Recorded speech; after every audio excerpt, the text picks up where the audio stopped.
Ադրբեջանը 2011 թվականից ուրեմն գիտական, կրթական, քարոզչական հող է նախապատրաստել, որպեսզի այդ երկրի ցանկացած քաղաքացի դիտի այս տարածքները, այդ թվում եւ առաջներթին Հայաստանի Հանրապետությունը, որպեսզի իրենց պատմական հայրենիքի մի մաս,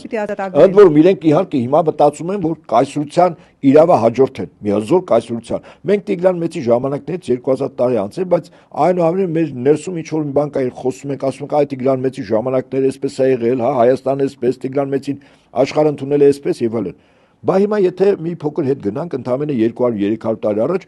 ադրբեջանցի քաղաքացուն, գիտնականին, դպրոցականին, ուսուցչին